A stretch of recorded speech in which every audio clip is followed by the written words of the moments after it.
Has everyone eaten breakfast today? Okay.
Have I let everyone in?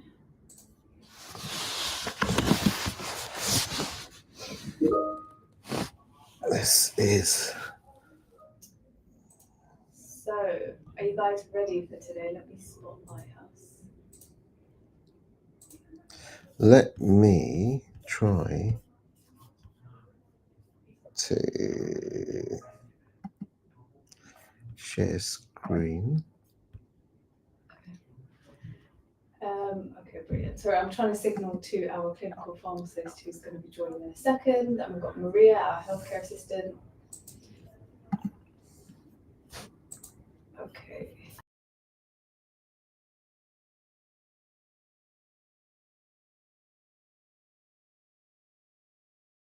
I might log in and show you guys what it looks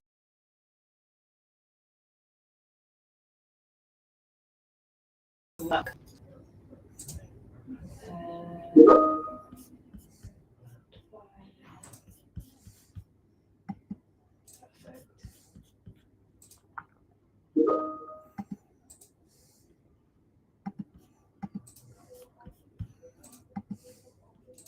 All right, there we go. Okay, so today we have a clinical pharmacist. Yay! We have a healthcare assistant. Yay! We have the head of health for YouTube. Yay! And we have a social prescriber. Yay! And we have a care navigator. Yay! And you got us as well. And us as well. So, yeah, lots going on, but we've got this. Okay, we're going to. And we got no internet as well. There's a bit of a problem. We've had a few technical issues today with internet in the practice. We've got problems with the phone system. Yeah, the phones have gone down today, actually. Phones have gone down, so we've just about made it here, guys.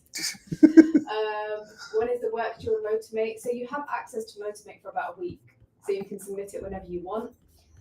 You can still access your certificate before then. I'm going to try and log in on Motimate on my phone and see what you guys are doing. If you guys have any questions before we start, then please put it in the chat.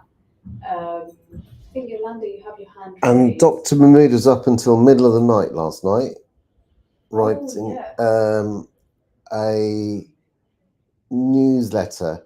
Hopefully, you will all got a newsletter. Did you guys receive it?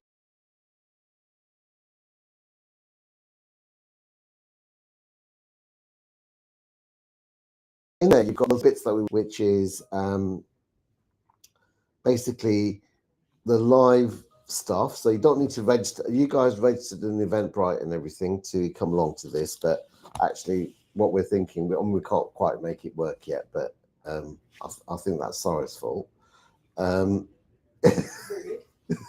Technical thing. She's got one tip, and what is that tip? Switch it off and switch it back on again. Is that my tip? And she tried that, but she couldn't switch off YouTube.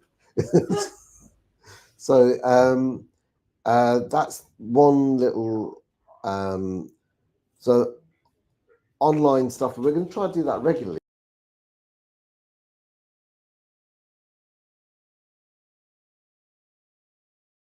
So you can just all the rest of it. Then there's Motimate. So basically, to access Motimate or the program and stuff, you just go on the newsletter and you just say, I want access to online thing, and then we'll give you access to that for a week. Yeah. And then you get a certificate. And then the third thing is the face-to-face work experience. And basically, face-to-face work experience, you come along and you can do lots of different types of face-to-face work experience, and you can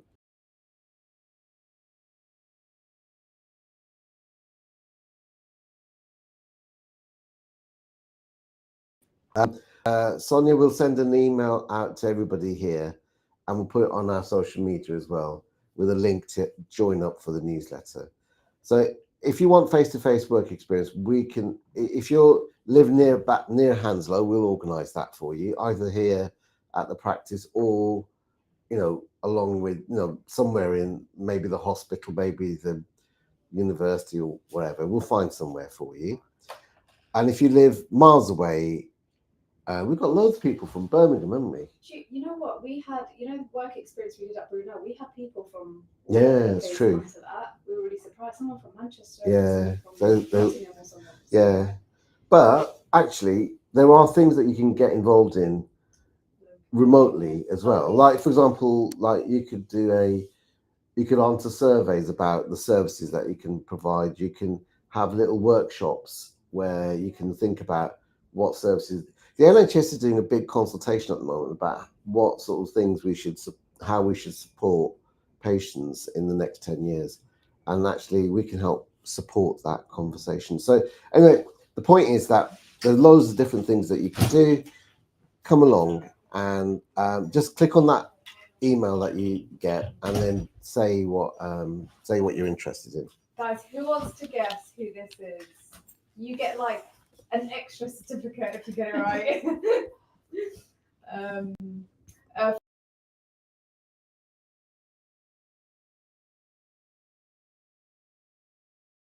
Pretty much saying news roles. Pretty much saying newsletter. Oh, done. You. Healthcare assistant. Who wants to guess what her name is? I gave it. Did I? You said it. Where's Maria? You said. Oh, okay. You just said it now. This is Maria, guys. Hi, everyone. Do you want to introduce yourself? Tell everyone who you are and how you got into this role.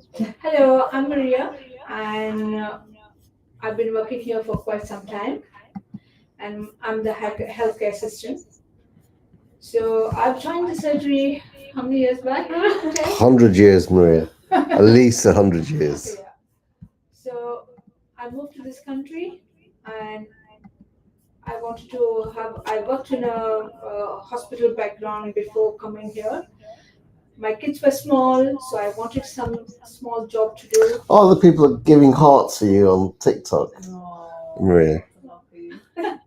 So I joined the surgery and I got trained as a healthcare assistant. So my job role here as a healthcare assistant is assisting the clinician. So I do. Look at all those hearts, Maria. They're coming through. Like millions of them. Millions of them. Yeah. Thank you. Thanks everyone. Thanks for all your love. So hospital background. Yeah. So what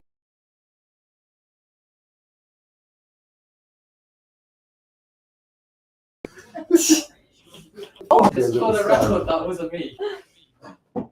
Oh, it's gone the other way around now. It's flipped.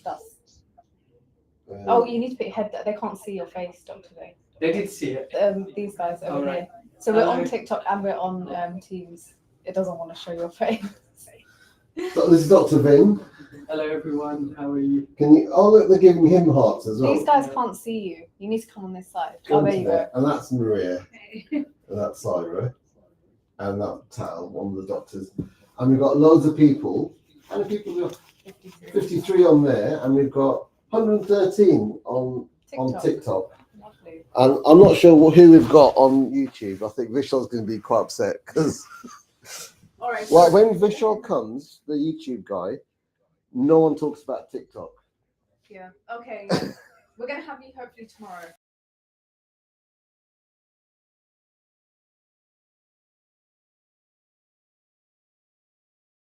I'm just gonna interrupt your background and then what happened. Yes, I moved here. I've got two kids. Then they were quite young, so I wanted few hours to work. So I joined the surgery, and here Dr. And you were a doctor, weren't you, in India? Yeah. So here I assist clinicians. My role is to do few things, which I do. One of them is phlebotomy. I've got an ECG monitor to show you. Oh, right. Yes. I do the ECGs, and I do the reviews, giving lifestyle advice. And one of them is to prevent getting this. What is that? This is an artery, and if you see inside, you see the fat. I'm not good at all that stuff. So this is how the fat get deposited in the arteries, and then this can be a cause of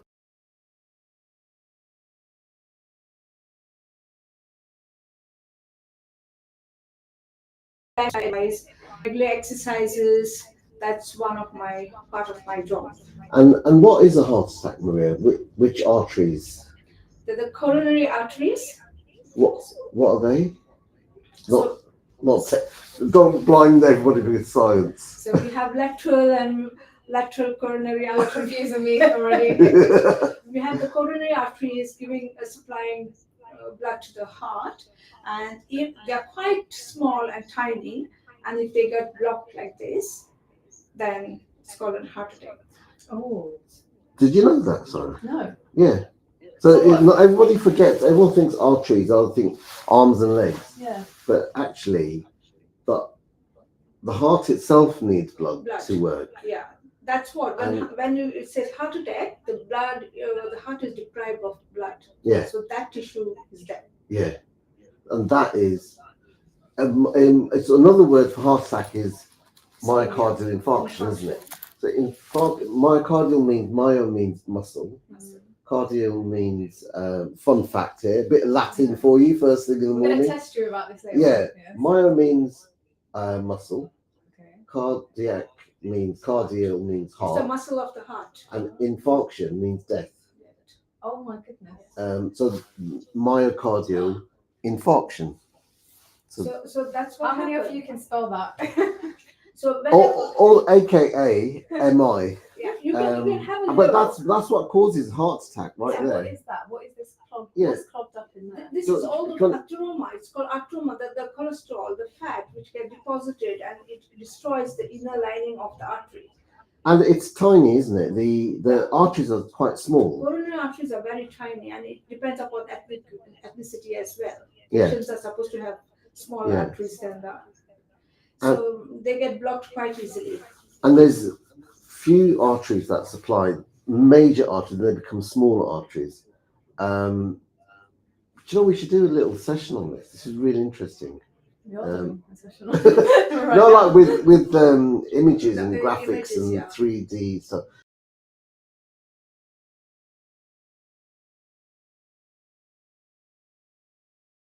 The blood supply to the heart, they put a stent so that the blood. What does the stent do? What does the stent mean? It opens the passage. When our arteries are like a pipe. You know, you think of a drainage pipe. Many times the sink gets blocked and the water overflows, and it doesn't flow down the drain. So what we do is we try to, the plumber tries to clean that and remove all the thing and opens the lumen or the passage. Yeah, so they put in your either in the olden days it used to be in the groin. Yeah. They put a little thing in the groin and then they make that all the way go. So there's the big difference. Oh, look, a monster there. That's a bad angle. I'll go behind the. I'll go behind the glass over there. Arteries, difference in arteries and veins. Does anybody know what that is? What difference between arteries and veins? Yeah, and don't bother saying, "Oh, it's the color," because veins are blue and arteries are red. Do you think we can make artificial blood vessels in the future? Could we? Yeah, you could graft We can vessels.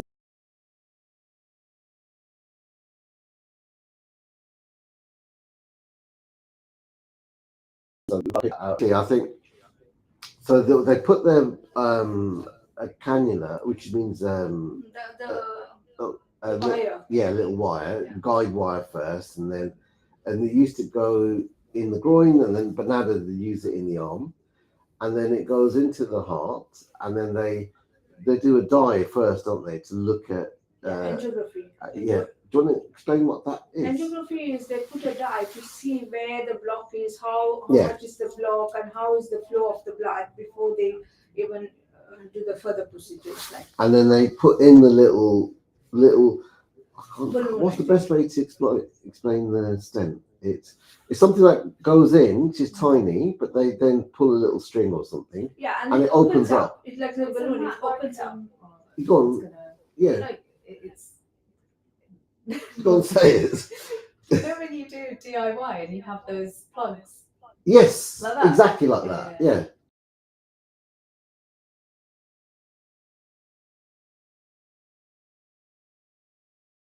Yeah. So you put it in and it opens up. But that's only a temporary thing, isn't it? Yes, it remains for how long? 10 years, I think, So can maybe. people have multiple stents?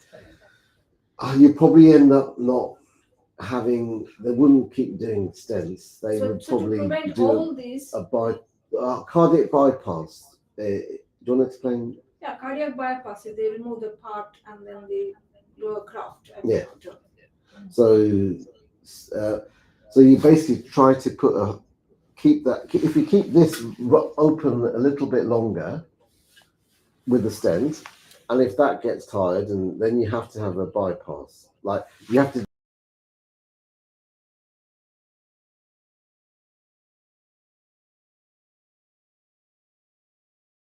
And the best thing you could do for this stuff, Maria, is living healthy life.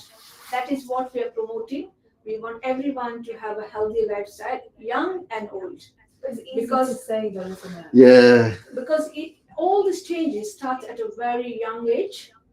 It's like a horse running. Mm. You know, if you make the horse slow down, then these changes take long time. Eventually, maybe when we get very old, we'll have all these changes. It's part of wear and tear. But nowadays, you see younger people having this problem in their 30s. We're seeing that, aren't we, with our patients? All of our diabetic patients are very young as well, and they are some of them are even in their 20s, and it's just like the lifestyle. If you go and talk to them, it's basically they tell us about their how lifestyle is. Maybe sedentary.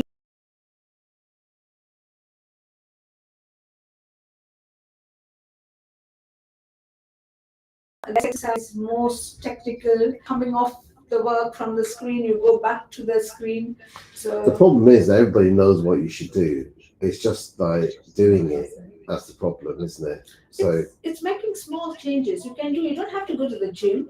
You don't have to go by just disciplining your day-to-day life, how you would do. You should know what is moderate exercise, light exercise, even moving from your chair. If you're on the computer for quite some time, and even standing up and sitting down, that breaks your whole cycle of sitting all the time. That's a small exercise. Doing small changes, being mindful that you need this. Honestly, do you know, like you got to do those little things and.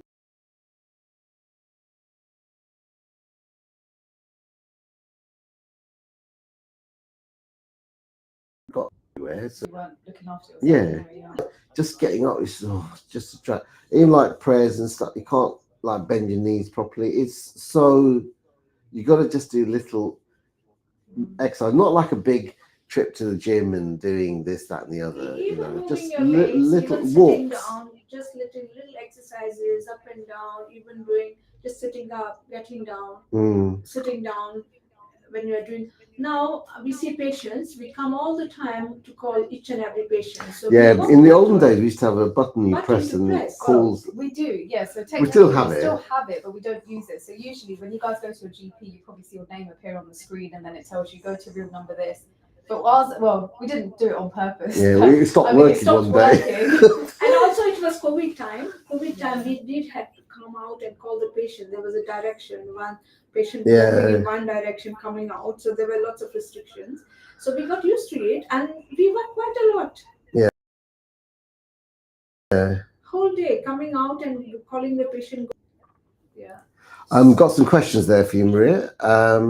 Arteries carry. Actually, answers. Naima says arteries carry blood away from the heart, and veins carry blood to the heart.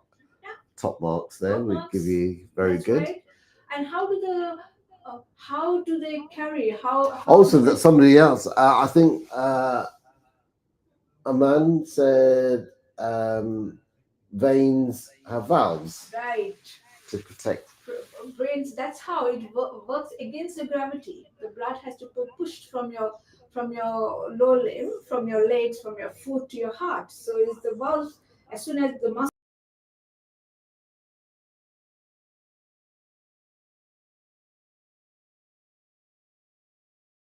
valves don't work, the blood gathers and it's called varicose veins. And that's.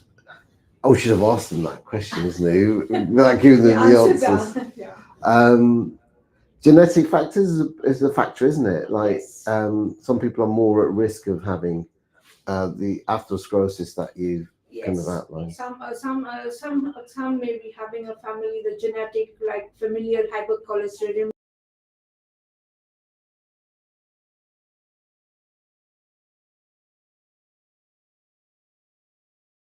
Families. So we can't change our genes, but we can change our lifestyle. And actually, not only like are there factors for for atherosclerosis and stuff and heart disease and all the rest of it, but actually the risk factors for that, there are also genetic factors like diabetes. Is hypertension, diabetes. Right, Nicholas is getting top marks here, saying arteries carry oxygenated blood and veins are deoxygenated blood. That's right. So just a quick one, and because I know you got that other question in a moment. We don't see so often. Emma is in our practice. Yeah, not many people. There was one occasion which we won't talk about now, but yeah, somebody did actually have a collapse and had a heart attack in the waiting room many years ago. But actually, what we try to do is the ambulance services are very quick actually getting here. So they don't send the ambulance, they send the paramedic card first, don't they? And because somebody getting a heart attack, they need immediate attention. So but coming to the surgery and then rushing to the hospital will waste a lot of time. If they call and they've got symptoms which sound like a heart attack, then ambulance services is my dream actually. Yeah, well,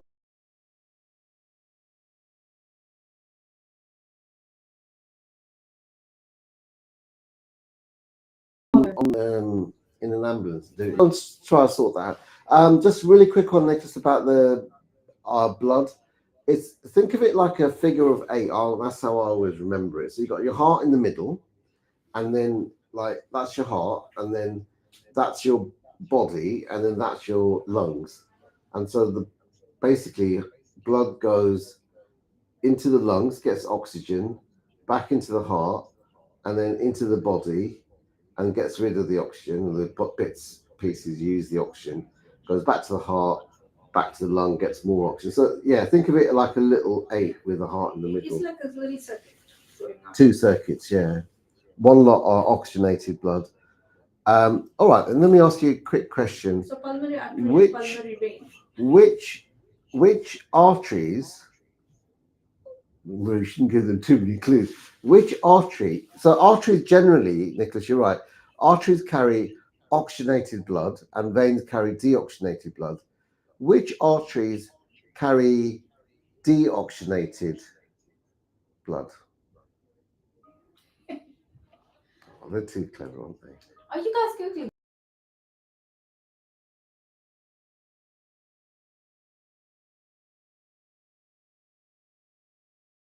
You're off 3 months. Right. Any? Oh, ECG's machine. Maria, could you show us that? See, normally ECGs we are the general practice, so we used to send patients to the hospital to do their ECGs. But recently, last 5-6 years, Yeah. we have been doing the ECGs in our surgery. So it's good for the patients. It's easy. It's fast appointment. But there's so many wires, Yeah. aren't there? What is ECG? Does anybody know what an ECG is? As in what it stands for, what it is. Right, electrocardiogram.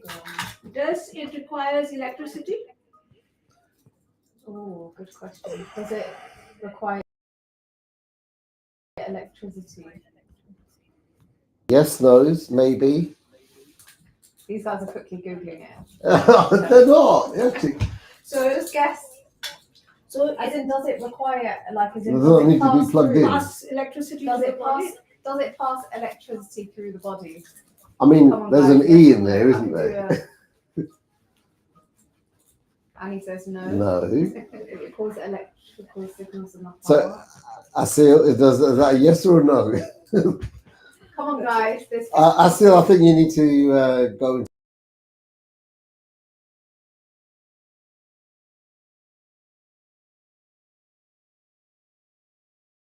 Where's the yes or no kit? Yeah, yeah. All right, Requires Fatima. Well done. It electricity. needs to be plugged in. Yeah, okay. But does it pass? Does it pass electricity through your body? So we have 6 leads here. This tangles all the time. It's a bit. Yeah. There's a lot of different colours here. Yeah, Is there a they're reason for colors and they're numbers. So we have the electrodes. I have not got the electrodes. We have the electrodes, they're like sticky pads, where we have. Want me to try it? Just- This is like a top tip for, like if you're trying to This is- sort out wires at home. This is like your headphone wires. Yeah. You only can know. Like you lot don't even know because everything you do is wireless. But Maria and I, we're used to wires, aren't we? The best way, top tip, the best way to untangle stuff is to just do it loosely and do that, and then it all sorts itself out. Look, Okay. Okay, kind of. that's the top tip, isn't it? Yeah. Remember where you. It's best if we don't fight on there, Maria. Yeah, I know. you have. So you I'll have, have those. you have the left side, and I have the right. Okay. Okay. So she's already said how many. You weren't paying Oh, attention, sorry. How many? Maria. Marie, how many are there? So we have. This is a 10. This is 3 and 3, 6, and 4, 10 leads. 10 leads, yeah. We have a 10 lead ECG. You have 12 lead as well, but here this is a portable ECG, and there are 10 leads. It's not as hard as I'm making it look. So this goes to the foot on the right side. You have to put them correctly, otherwise. Did you say foot? Yeah. What? To the Did you foot. not know that? So basically, Yeah. a heart is like it's like a circuit. That Okay. it starts beating at one part of the heart.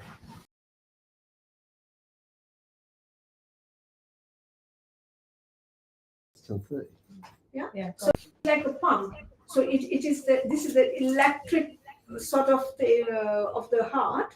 So it helps the heart to pump blood, and so it pumps at a particular rhythm.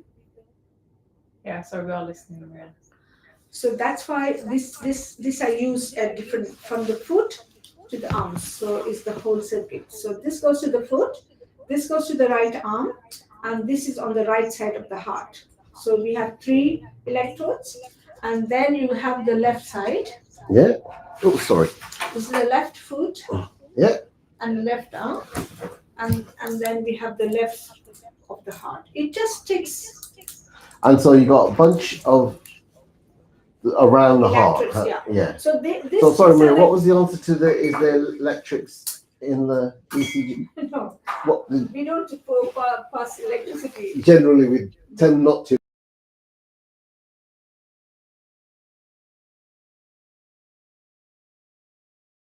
Yeah, but Because it's the a machine requires electro, and it is connected to the computer, so it straight away goes to the patient's records. so and then it comes out all. Patients always ask, "Am I good? Are you passing electricity in my body?" And again, actually, if you look at that word, a bit of Electrocardiogram. yeah, should we break that word down? Do you want to break that electrocardiogram? Yeah, it is the electrocardiogram. Gram is the recording. Yeah, the graph. Yeah, graph. and electro is electricity thing that is measuring electrical inputs in the heart. Pulse of the heart, and cardio is of the heart. Cardio means heart, doesn't it?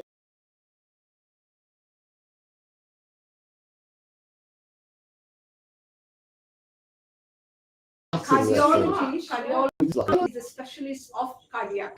Yes, yeah. So everything Cardiac arrest. Yeah, cardiac arrest. Cardiac heart stops. atrophy, cardiac hype. Oh yeah, this is like this goes through some random names. So cardiac atrophy. Atrophy means to shrivel away. Yeah. And shrink. Atrophy is shrink. And hyperplasia is increase. Hyper means increase. Yeah, bigger. Atrophy is becoming smaller, shrink. So you can have a small heart and a large heart and stuff. Dr. Chell, what can we diagnose on this once we do ECG? Good question. Let's put it to the audience. What can you diagnose with ECGs, guys? What sort of things? Dr. Mood had one or two of those. I'll fit the profile. I'll blame the genetics myself. Oh, sorry, I'm not on the chat. Yeah, blame you. Pace. Tachycardia, bradycardia. Very good. Very good. They're good, aren't they? That's right. Very good. Very good. Yeah, it can. Heart disease, it can detect that. We can.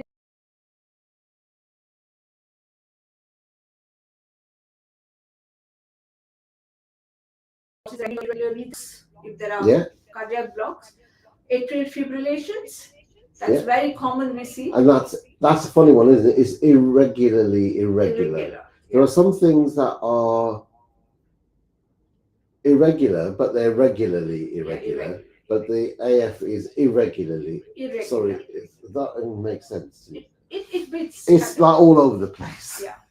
That one, the atrial fibrillation it's actually quite common, isn't it? It's very common, especially the elderly, and because their heart beats at a different, very fast, the heart can stop. Yeah. Right? And or they can produce clots.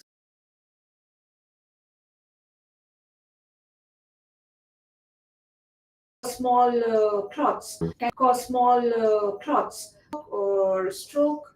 So we don't want patients to get that. So they are put on blood thinners. Yeah. But it's actually quite a heart attack as well. It's if you're having, it can tell you if you're having a heart attack right now, doesn't it?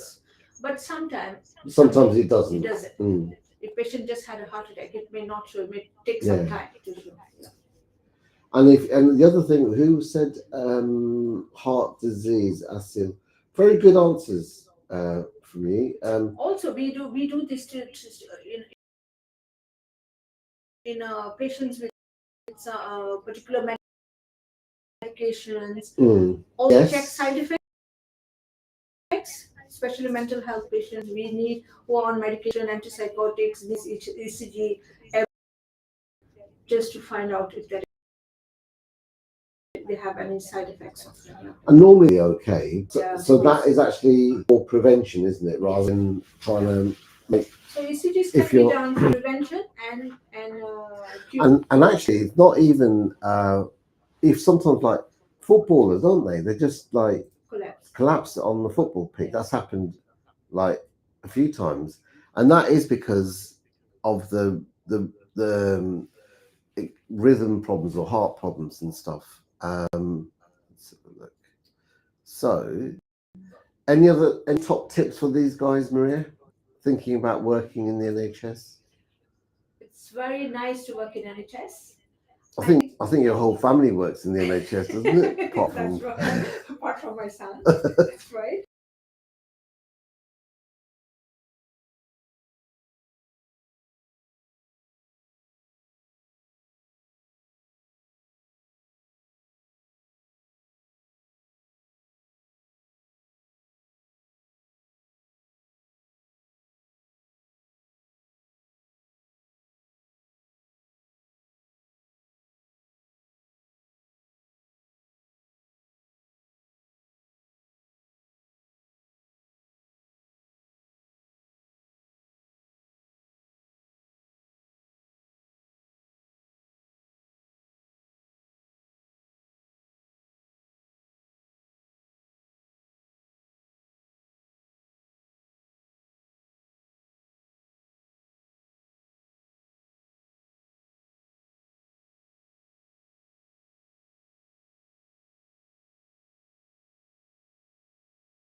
It's always management.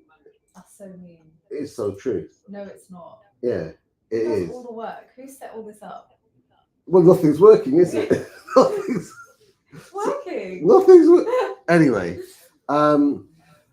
we'd just like to, so Visha, we've got like a bunch of people who are part of our work experience program. All those little claps are coming through. So we're really, really lucky here. He is. Oh, get people to guess. Oh yeah, Vishal but is. oh, they know, don't they already? Let's see if they're paid. All right. Who is Vishal? What does he do? Has he got the coolest job in the world? We were just talking, Vishal, whilst they putting the answers in the chat. We were just talking about. Oh my God, you're a clinical pharmacist. Oh, there we go. Oh, they all know. Once one puts the answers down, then everyone is there. Yeah, so I suppose people are on their career journeys, which are a lot of people around sort of deciding what to do, whether or not they want to work in the NHS, maybe clinical roles, maybe admin roles and stuff. So we're trying to bring in different.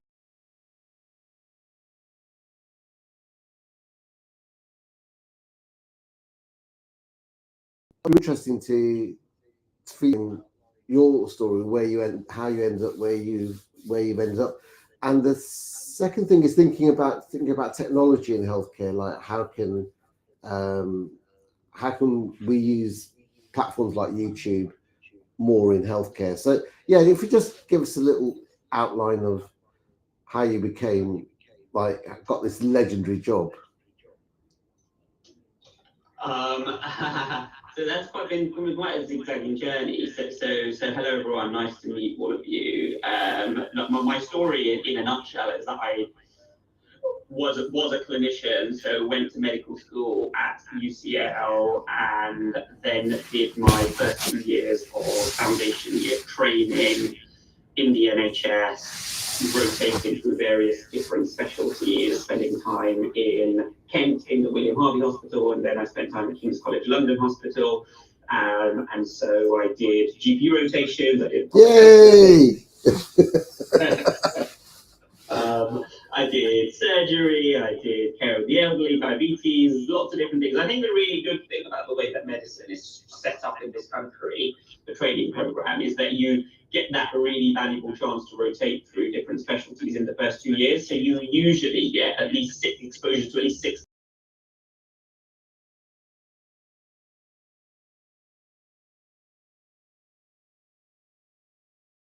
And actually for that extra year, you can think, okay, do I want to take a year out now and do something slightly different, or do I want to do a year of flexible working with locum shifts alongside trying something else within the healthcare space?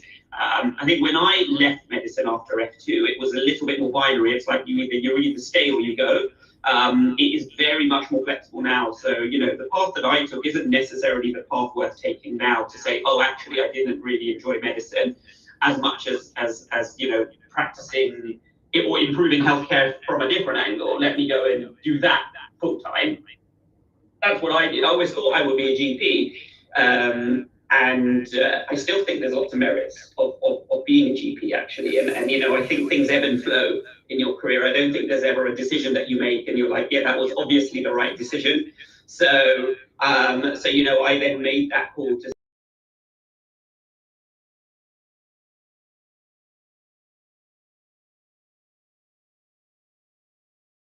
how I was interested in strategy in business, but also interested in being a bit more creative and saying is there a world in which you can have 10 different answers to a particular problem? Now that doesn't typically happen in medicine because of the protocols and the treatment guidelines for good reason.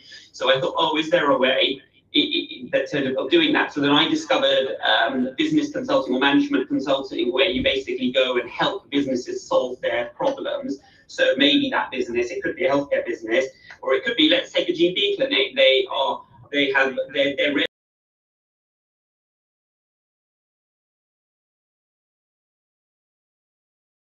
because they're now charging less per patient, each patient has gone up. And so, it's really interesting problem solving exercise, not that different to medicine in a way, but you can then get creative with the answers, say, okay, to make more revenue, let's do X, Y, Z, and let's add some new services in. Let's charge different prices to different to kind of different segments of society. It's just different things, different ways of being creative. And I quite enjoyed that. So I went into that world and did that for a few years. I then discovered digital health and worked at a company called Ada Health, which is an AI-powered symptom assessment technology. And now you're seeing a lot of these, whether they're powered by AI or not, you're seeing a lot of triage platforms in primary care and secondary care, which is basically, the replacement for calling up your GP at 8 in the morning, desperately trying to speak to a receptionist and convincing them that you need an appointment. Instead, you submit your health issues or concerns via a form online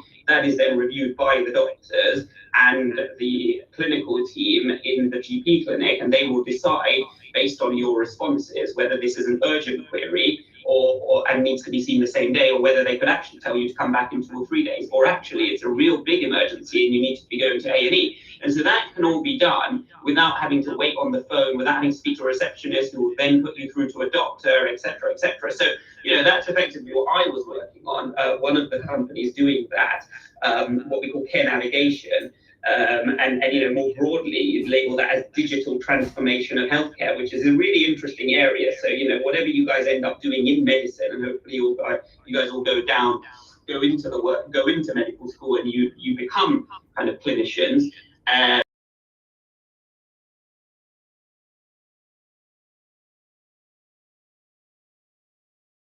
You don't have to leave medicine to do that, which is what I ended up doing. Tal, for example, and they're doing a lot of that in their own practice. So I went and did that for a few years, and I enjoyed it. I did business development, partnerships, a whole different world to medicine. You're trying to sort of grow revenue, sell.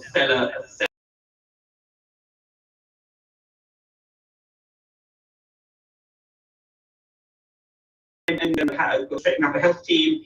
And I thought, here's another way of trying to transform healthcare, public healthcare at large, by working on this platform, which reaches 2 billion people globally, which reaches 50 million people in the UK, but at the moment doesn't have a lot of rigor around the type of health content that they're sharing with people online, and that content not necessarily coming from experts. So I took that opportunity on and said, okay, what can I do? What can I do in that space?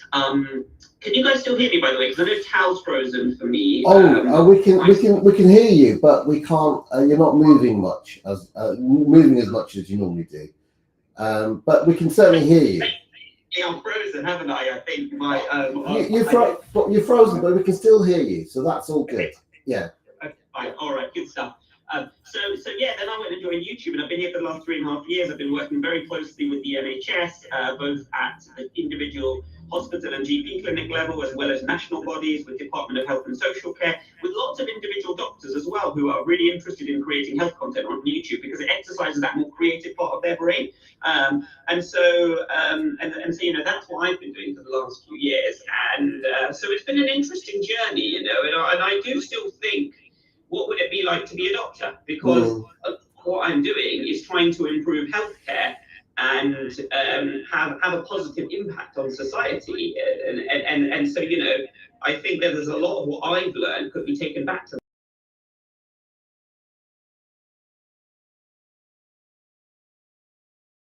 that. There's a fantasy of different doors. It's not just, you become a doctor and then you go and become a surgeon or a GP. You could go and do all sorts of interesting things in the world of digital transformation, in the world of public health promotion, in the world of health, medico-legal things, in the legal world. You could, you become a partner in a GP clinic like Tal is, and you're suddenly doing a lot more business management. If you want to, you're doing a lot of financial management. So medicine opens the doors to a very large number of opportunities and skills. And so, in that way, I think it's a fantastic starting point for a career, but I don't think you have to see it as the end point. And I guess, that's I'm a kind of a bit of an example of that with my zigzagging around. Now, in an ideal world, if I'd gone back, I would have done that zigzagging around while still continuing to practice a little bit. And actually, some of my colleagues at Google Health continue to practice half a day a week or 1 day a week alongside the work they do at Google Health, because it gives them that sort of insight into the front line, helps keep them in touch with patients. And it is quite rewarding, actually, to continue with that portfolio approach. So, yeah, just a bit of food for thought for you guys, that actually there's a lot in the digital world in particular that you guys can do once you become doctors, and a lot of variety you can have in the medical career. So, yeah, I mean, I'll stop there, Tal. Yeah, honestly, Vish, I think thank you so much for sharing your career journey. And I think that's really, really interesting. I suppose, guys, just feel free to put any questions.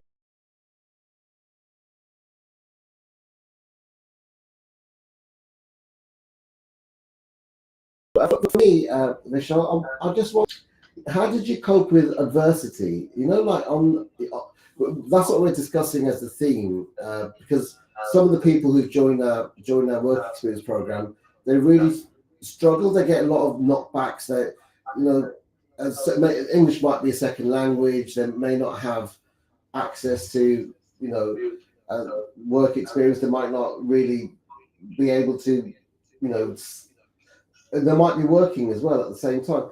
How do you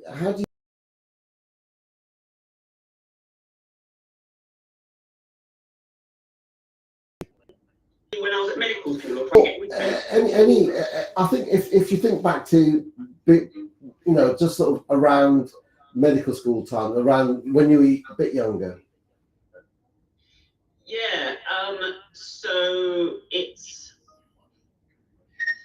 you know, I think there's always different challenges. Actually, one of the big challenges that you have in this kind of the sixth form years and GCSE years is trying to figure out what you really want to do. Yeah. Because medicine is the type of career that you end up having to commit to quite early before you really have become a fully grown adult and understanding what you want from life. And so, you know, that's quite a big decision that you have to make with relatively limited amounts of information. And so that's quite challenging, actually. And so the way to try to address that is engaging with programs like what Tal and Sarah are running here, which is so valuable. But also just trying to reach out to anyone in your extended friend or family network, anyone who might be medical, even if they're not a doctor, but they're a dentist or a pharmacist or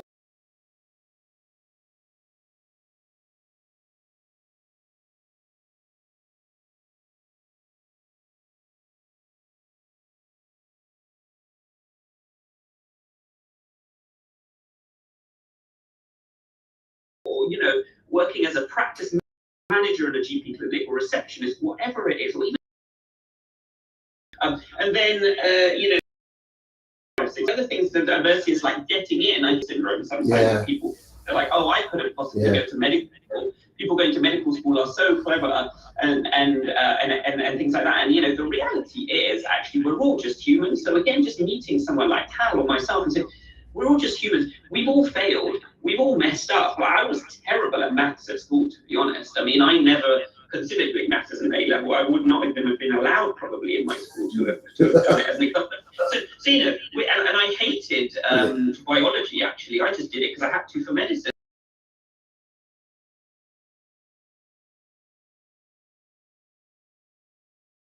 More than anything else.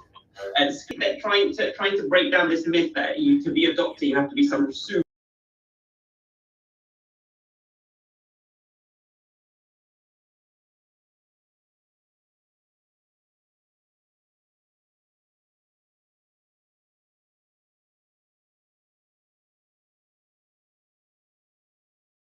clever person and you could never achieve that is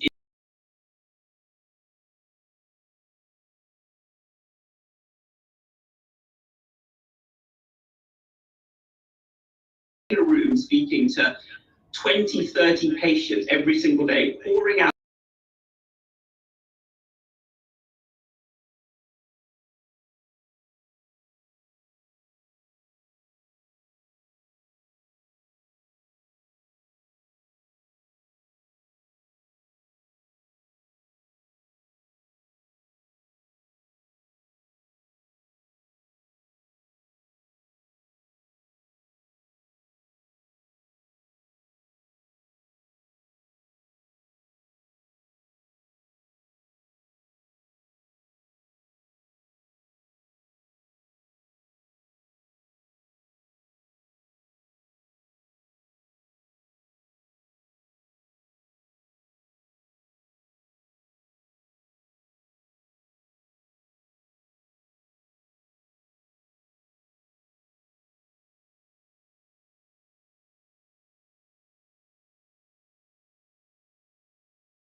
my career where I've never felt like I belonged. I've never felt like I was actually qualified to do what I'm doing. I never felt that that this is what a doctor should be doing.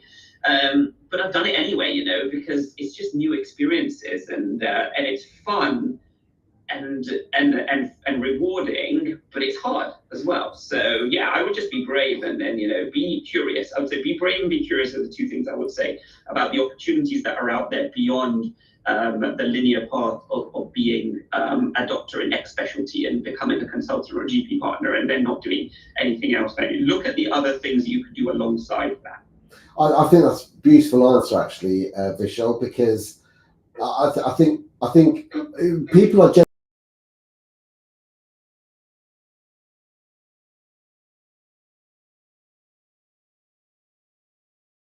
life and you're into that the same thing over and over again. Tahi has put a question, something about do you need to have creative experience to work in say education or social media? This goes back to maybe we can link this into the building a career.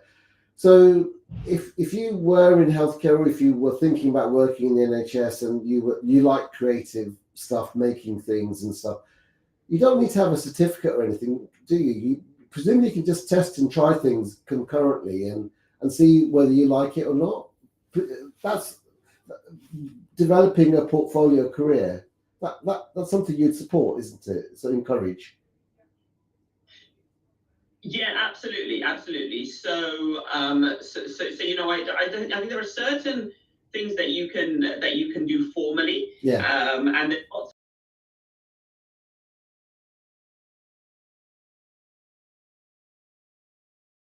if you go on the example, there's a fantastic amount of courses around coding, around user design, around product management, around AI prompting, around all project management, all sorts of other skills that you can take for free and learn and get a certificate. So there are absolutely things you can do which are certificate driven. I think a lot of it though is also just putting yourself out there and saying, you know, first of all, being on LinkedIn is actually a really helpful thing because you get exposed to lots of other people on LinkedIn and you can then message them and say, you can say, oh, I found this person on LinkedIn, they're a doctor, but they're also doing this really interesting project in digital health. I'm going to message them and say, can you just tell me a little bit more about your project? And you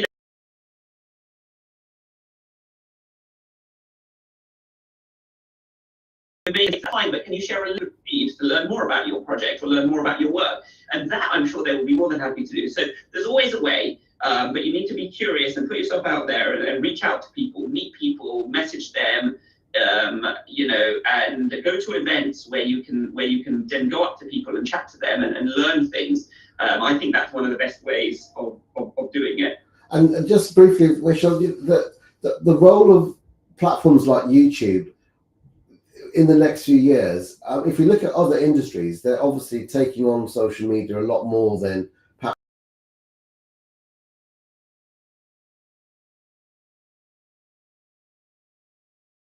they have all the technical side.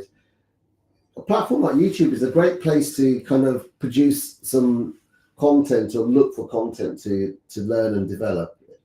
Are there any places that or resources that you can suggest people look at when they're exploring how they might get involved or engaged?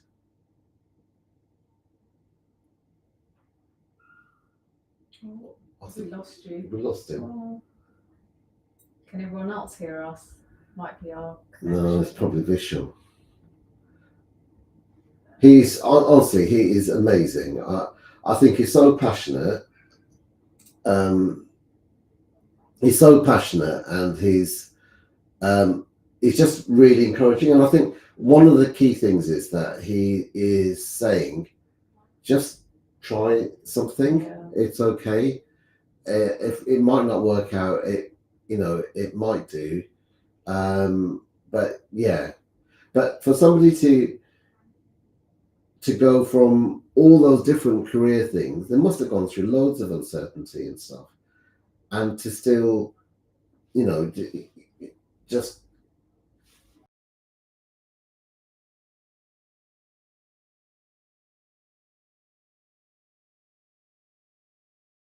try. You've shared your bit, haven't you, about you can build in things that you enjoyed, like you like the creative stuff, didn't you? And you're still trying to work it into this job. So yeah, it's. Oh, I'm sorry we lost Vishal. Never mind. I mean, we did say till we've gone over actually. So I mean, you dropped off at the right time. But yeah. All right. So hopefully we did get to answer all the questions. But Amy, Are there any questions? Oh, go on.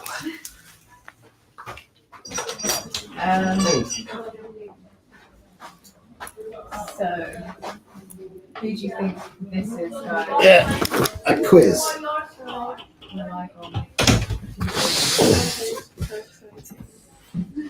Right, guys, who is this? Give some love.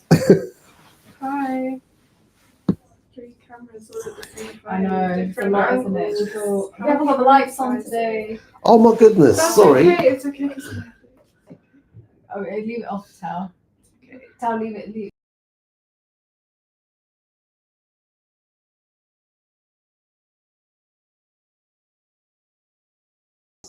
From the Motivate app. I avoid putting my face. Are you not on there? all of that. Guess who put that Motivate app together? All the technical It's on bits. Motivate. Oh, yes. Okay. See, So making she herself famous She on did. I knew Motivate. it. I knew she put herself Yeah. on there way too much. Yeah, so I made all of the Motivate stuff, so I'm sorry, guys, and you're also welcome at the same time. But that is such a good resource, isn't it? With little games and stuff and certificates and all sorts of stuff. So you can't argue with that. Go on. Go on, Introduce go on, yourself. Ames. Tell us who you are, what you do. Which camera do I look It's at? fine. I'm Amy, I'm a care navigator. I've worked at Hios for a very long time. I'm not going to tell you how long. Not that long. You're only 10 years old. No. I'm not 7 allowed- years. I'm not allowed to say that. 7 am I? years. It's a long time. 7 years. I just said I started Really? working here in 2017. Which is a very long time ago. Sure, it seems longer than that. Oh, look, Fatia, so thank you for your very Thank resourceful you. I platform. hope it's very informative. Not honestly, there's a lot of work that went It into was that. a lot of work and a lot of time. So, but it's really useful. And actually, we're not really pushing that much to people. So we're going to try to like.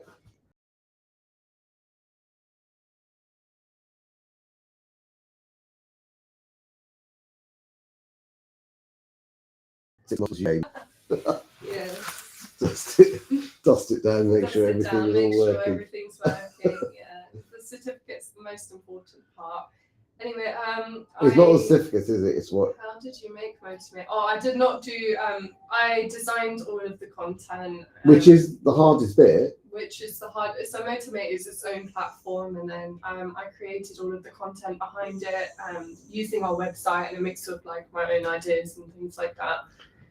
And Motivate's part of Kahoot, isn't it? So Kahoot has got fun, quizzy stuff. So Sorry. she gives me a really bad angle as well. You know what? It looks bad because like these have to just seem to go like this and like this. How many people have we got on TikTok? 5. Is that it? Oh, that's okay. Yeah. You don't mind about that? No, I don't mind that. So is there a software or app to make it? It's like you have to have a license and things like that, isn't it? There is one that we like using, don't we, for creating posts and Oh, things. Canva, our beloved Canva. And actually, when Do you like people doing like- project work, Do people like Canva or what's the other one? CapCut. CapCut. That's Canva's more- Canva's Canva for or like CapCut? still images and cute little.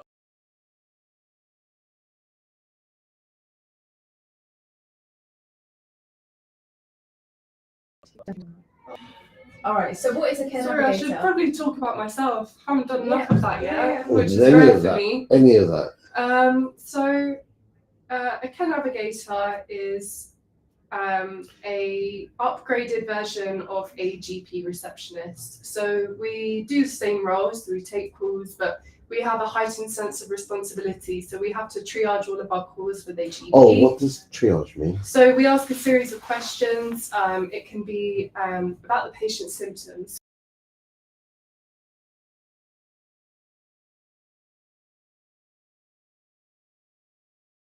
We relate to the GP, we provide that to the patient, etc., etc. So that's just one tiny part of our role, but it's the biggest part of this practice, and it helps manage But our. it's more than just asking that question, because often you know the patients anyway. Yeah, so I mean, So you we're can like on the front contextualise. line, so we know a lot about the patients because we're the ones that speak to them the most, essentially. So the doctors will see a patient for 10 minutes, whereas I will speak to a patient for 5-10 minutes, and they may call multiple times a week or in a month, and you get to know them quite well quite quickly.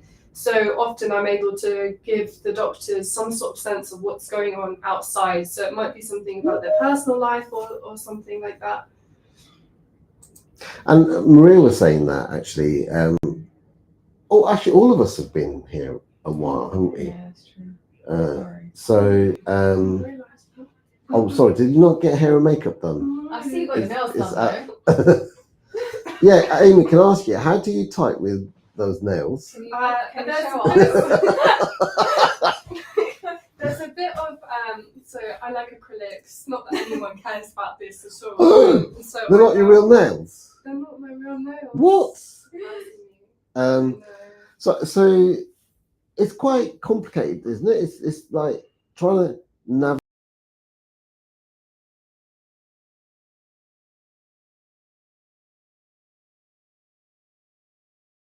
What you do is and different. How do you keep on top of all that?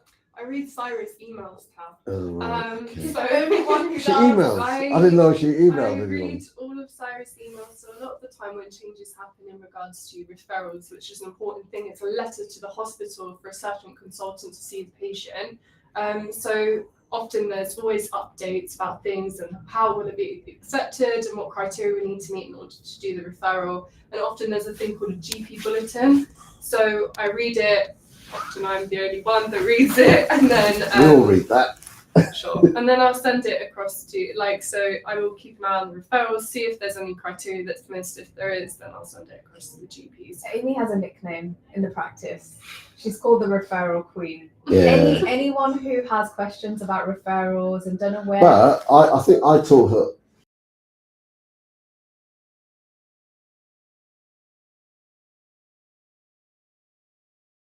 And then now I have to. Hey, Syra and Dr. Mahmood taught me everything I know, and now they've just forgotten it all. For me, I just about I don't know what Syra's remember excuse what I is. had for breakfast, but No questions. No breakfast, that's the problem. I've got a question. How do you know what specific questions to ask for That's some a- issues? really It's a good question, It comes with time. So when you start, when you start taking calls for the first time, there is 4 questions that should be asked. So it's what the symptoms are, how long has it been going on for, what medication has been tried, and have they been seen about this issue before. But it comes to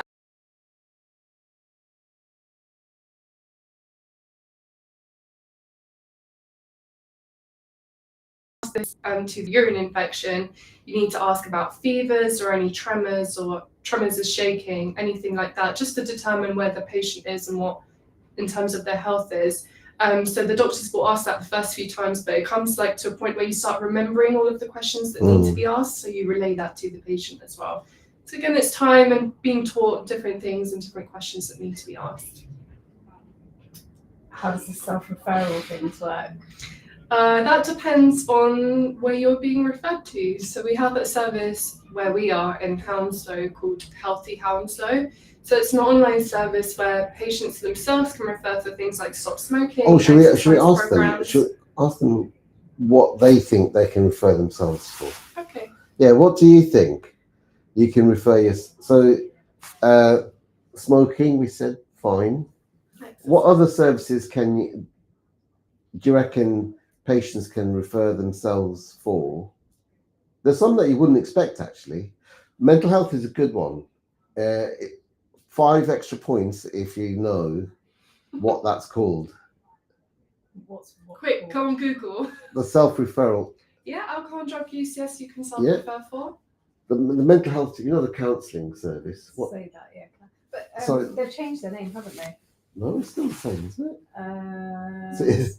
I love that you both look at me. Isn't it? Wait. Still. No, Isn't it? Wait. No, it's not. See, thank you. Oh, the mental. No. What is it? I forgot what it is, but I know it's changed. It's not talking. That's the one.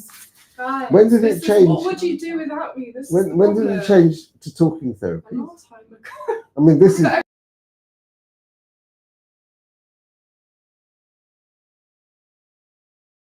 Talking about So- yeah, things, do things about anger management, counselling services. There's antenatal care is another great one. Yes. Very good, Fatia. That's honestly that's not one that you'd expect. So yeah, antenatal, and also diet and exercise stuff. Any others? 5 more points for anybody else who gets another one right. There are loads and loads and loads and But that's loads. the problem, isn't it? There's so many places you can refer to. And the then- council as well. Mm.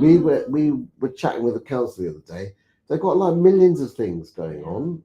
Like Sexual And- health is another one as well. Yeah, yes, good. Perfect. very good. Yeah, go on. So- Loads of things. Loads and loads and loads and loads of things. Like, they've got children's centres if you've got little babies and stuff, and Health for visitors, parents, yeah. health visitors, they've got in there, they've got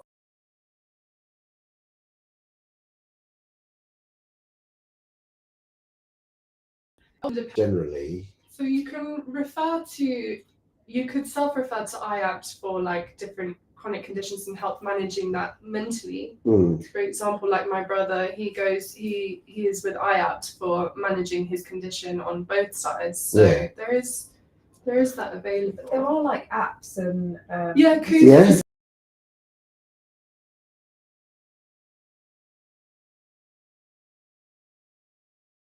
Maybe 60, not sure on the ages, but because essentially there is long mental health waits in primary care, they can download that app and there's counselling services available, typing and on the phone as well.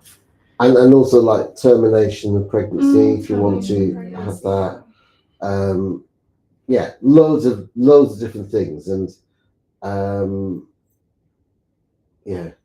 eye clinics is a good one. That's the Yeah, so we have Evolutio, so that's a good one as well, Fatima.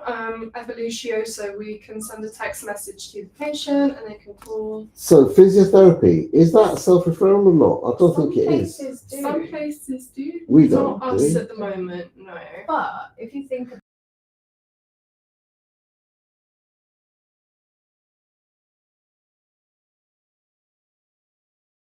people that actually we say the receive directly into those clinics. Yeah. So yeah. How long did it take you to create that app? How many months and years? How many months was it? I don't remember. I'm not sure how many It's a months long it was. time. It was a long time. It was during the pandemic, so I was just doing it every Thursday for 3 hours. But it The happiest days of your life, wasn't it? It was It actually probably yeah. was the happiest days of my life because it's something different. Did you print off so I your was enjoying certificate? it. I didn't give myself a certificate because I don't need that self-validation. Thank you. And But everyone else needs that certificate, What, so make sure they do what the is bit. your top score on that shooting game? I'm so bad at that. Oh, I was awful at that. I got 2. I 2. used to always get it wrong. That's not good. But What else do we have? Any questions?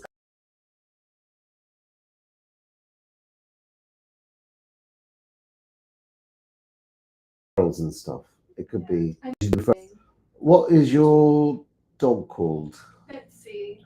She's a bulldog. And she's. I make TikToks about her. Follow So guys. We're gonna put your I keep seeing your Betsy turn up in my feed Well, why aren't you liking the TikToks? because I don't know how to like things. Sarah follows me on TikTok and she doesn't like me either. So rude. Oh, well done to Desi Shana, who said pain clinic, weight management, stop smoking, mental health, gum clinic, musculoskeletal. Are there age limits to refer? Yeah. Yes, there are age limits to refer to certain. It depends on what it's for. Kids can't refer themselves for mental health and things like that. Cool. At my age, I'm thinking about upper age limits. At your age, you can be referred to the old people mental health services. Because we have one of them as well. Don't you have to be 18? Yeah. Well, Generally, you do. Generally, yes, you do. But parents could potentially refer. Parents can potentially refer as well. But yeah, most of the time. Lot of people come to us actually asking for eye tests and dentists.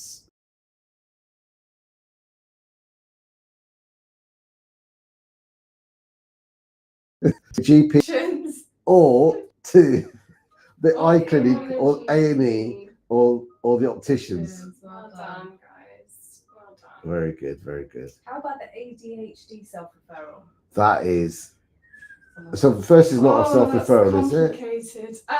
It depends. So there's the right to choose, which is complicated in itself, but you can select a certain choice of ADHD provider. Psychiatry UK is one of them. They all have extremely long waiting lists. So what you do is fill in the self-referral form. And then once you fill that in, you email that across to the GP, who then will write a supporting letter, who will then have to apply for funding through the CCG sometimes. Oh, what's the CCG? That doesn't exist anymore. ICS. ICS, apparently. What does that stand for? I've been working here too long. Integrated Care Support System. ICB, isn't it? ICB, yeah. Integrated System or board? What does ICB stand for? Sorry, I don't know, which is the answer. No, so once you get it from the ICB, they will then pay for the funding. And is it a 2-year wait or something? For NHS services, it's a 2-year wait. No, I find that heartbreaking actually. Autism is longer. Autism is 2 to 3 years now. So.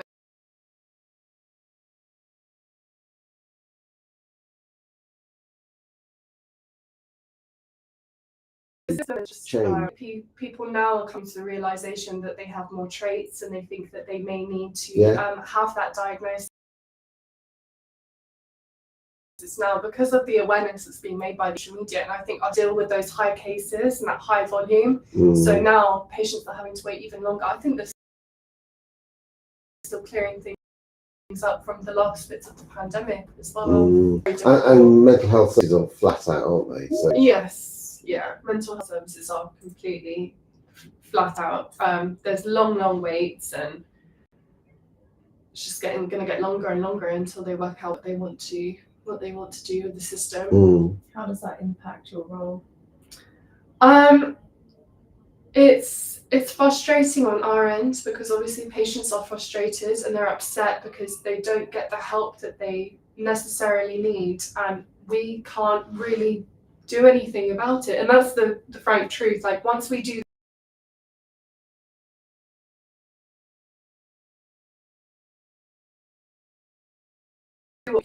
see you sooner, and that's the harsh reality of a lot of referrals that we do nowadays. Even the urgent ones, the 2-week wait ones, they have long lists, and even if you refer, so 2-week wait is for very urgent referrals. So you're querying cancer, and sometimes there's even longer waits than 2 weeks at the moment. It's 4 to 5 weeks.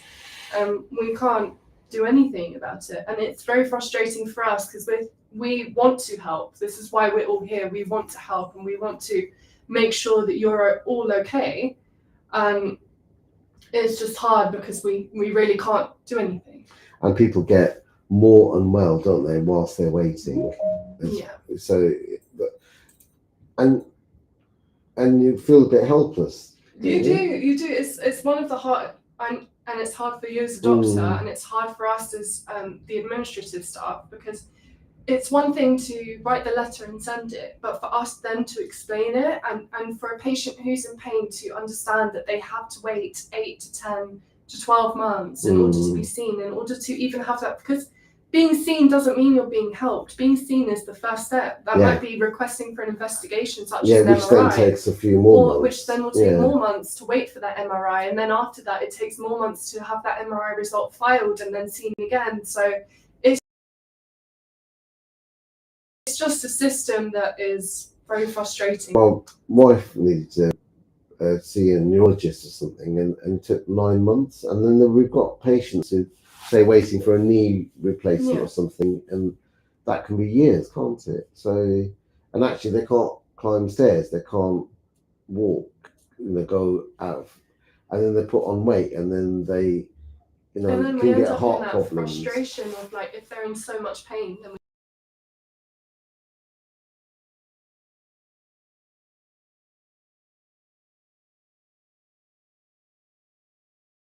cycle at primary and secondary care.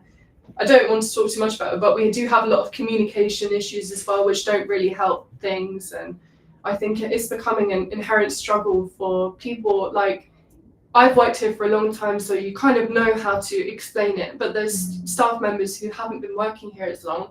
So you have to explain to them how to explain to the patient about the waiting times and how long that is in itself. It's Well, very it's one of this government's top priorities, isn't it? But it was the same. well, it's for the last government's government as well. last priorities as But, well. Yeah. But actually, if you look at different parts of the world, in the US and stuff, they've got best healthcare, but actually sometimes you get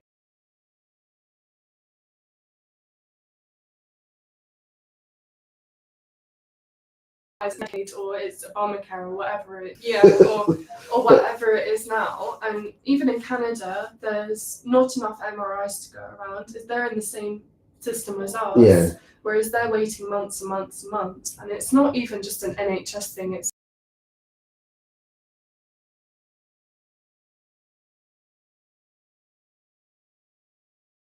because we have populations now. So people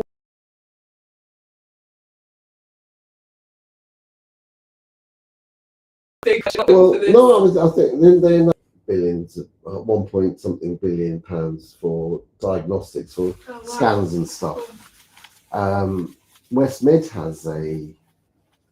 it's got approval for a big diagnostic MRI investigations, because often when you get referred, there are MRIs in the car park at the moment. a lot of hospitals have MRIs in the car park.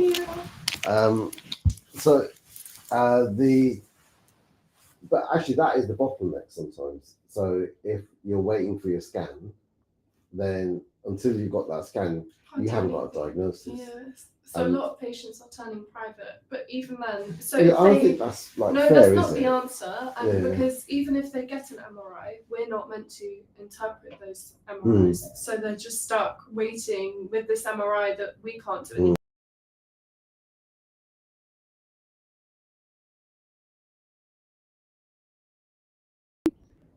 Too much of a difference. Ideas on how to fix the NHS. Put your answers in. Put your answers in the group. Charles got connections, so he'll send it to NHS England. Are they still called that? Well, if you do a referral to them, we'll put it there. Someone said social media is making mental health, social care needs a bit more of a priority, which is helping. Yeah, that's a good true. point. My 16-month-old does not respond to her name. That's another thing that you can self-refer for is speech and language therapy. So in our locality anyway, Can you? and it's so much better for the parents to do it. Oh, really? Because the parents have all of that information, they can explain what they're And noticing. speech and language is a complex assessment, isn't it? Definitely. It's not. And for us to have it done in a 10-minute thing. No, we don't. Even if you had 5 hours, we haven't got this. Stay. We haven't got the skills to do it anyway. Welcome. Come through. So, stay, Ames. So we got. You're going to have a lot of cameras pointing. Just don't panic. So you've got people on.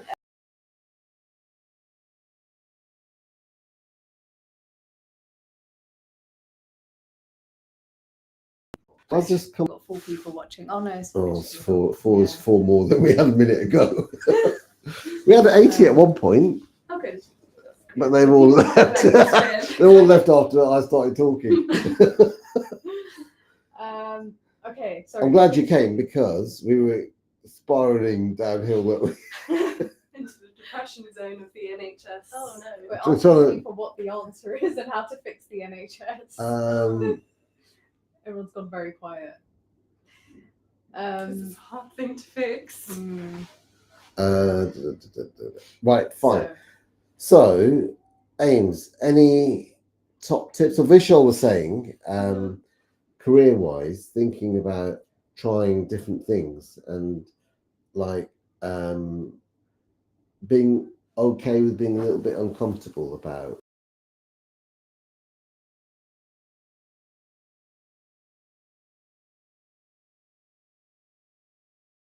And that makes it interesting for you. Again, it would be very, very boring. Yeah. So No matter what you were doing, even if you're like, and like I work full time, so I work 40 hours a week. So doing the same thing and would not be okay. But here, like filming and doing Motimate, as we were talking about earlier and stuff, it's the stuff that makes things exciting and learning new things and adapting what you learn doing those things into your normal job can really make the difference and enjoying work.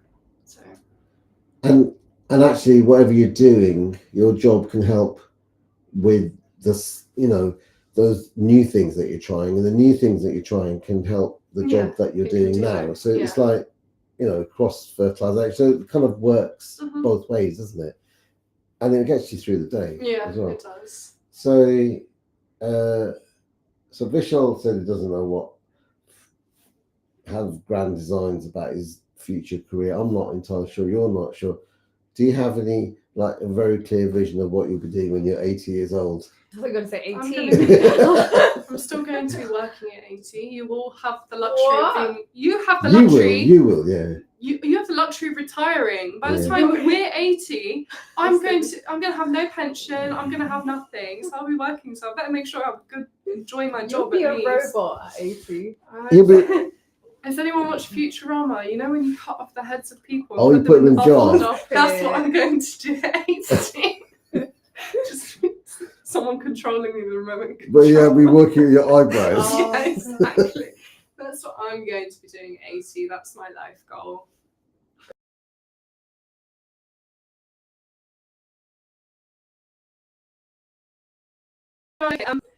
I'm. Because it is. I know. 10 years difference probably.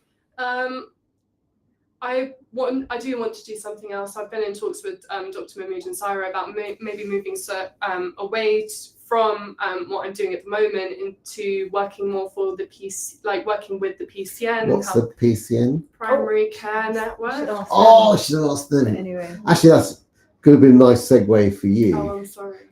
Well, actually, you said you were interested in the social I know. prescribing role, weren't you? So carry on, and then we'll move. It would be a nice. Okay, so I was speaking to Dr. Mahmood about helping with talking to our external providers, because that's where we're starting to find issues, is trying to communicate, which is what I was saying earlier. So that's where I kind of want to.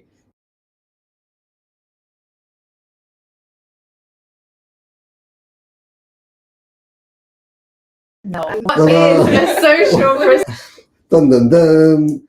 So let's give some love to Ames first. I think she and needs. welcome. Well, they're going to give you hearts. and a little Come on, guys, use your welcome emojis as and give well. us some hearts. And a welcome to Zara. And a welcome to Zara, who is social prescriber. dum dum dum. I'm not quite sure where to look, but okay. Don't look at us. Look at us. But yeah, hi everyone. I'm Zara. I'm a social prescriber. I've been working as a social prescriber for a little bit over a year now. And I have to be honest, I had no idea what social prescribing was before I actually got this job, because no one actually explains it to you properly. But it's a very varied role.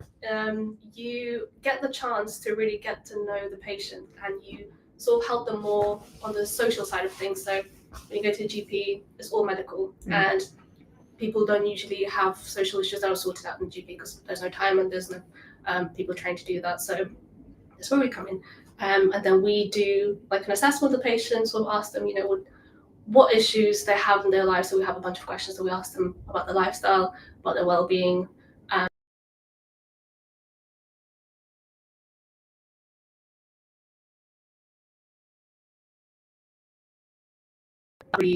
So I think that's usually where we see patients, and what we would do is we would refer them to other organizations that can support them. So it's sort of like it's not very long-term support.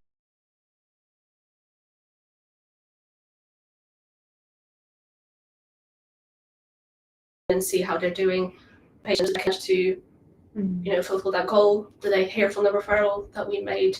And also just to empower them to make that change, because I think we see a lot of patients where they have the issue, they know what the issue is, but they don't take any action. So they'll say, yeah, I have, for example, like I'm in debt.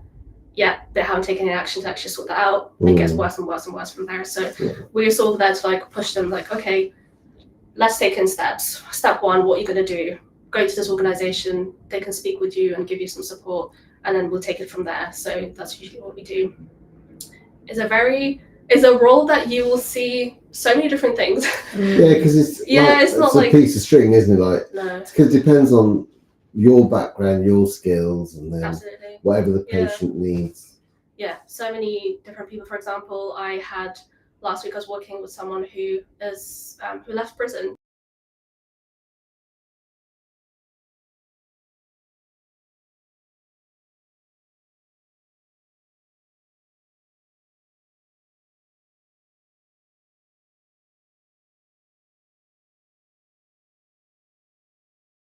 Going and makes you learn more. You have to keep asking people you keep learning on the job. So like when I first started, I had no idea what was going on. I had to keep calling my colleagues, like, what do I do? Like, where do I refer this person? I don't know what's going on. Now I feel like I have other people coming to me asking me for information, which is really lovely. That's exactly what Amy was saying, wasn't it? Yeah. It just comes with time, isn't it? Absolutely. But it's so complicated. We were just talking about self-referrals, but you came up with a little list. Can you make, like, we're going to test you.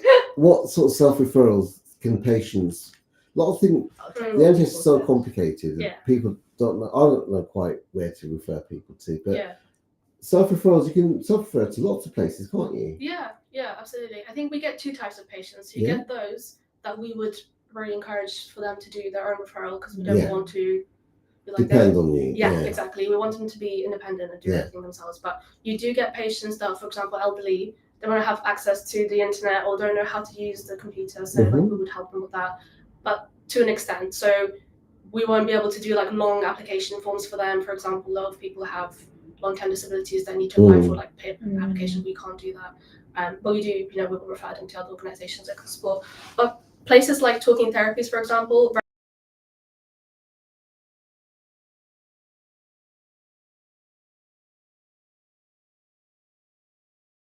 Sorry, it's talking therapies. Yeah, it took me a while to change too.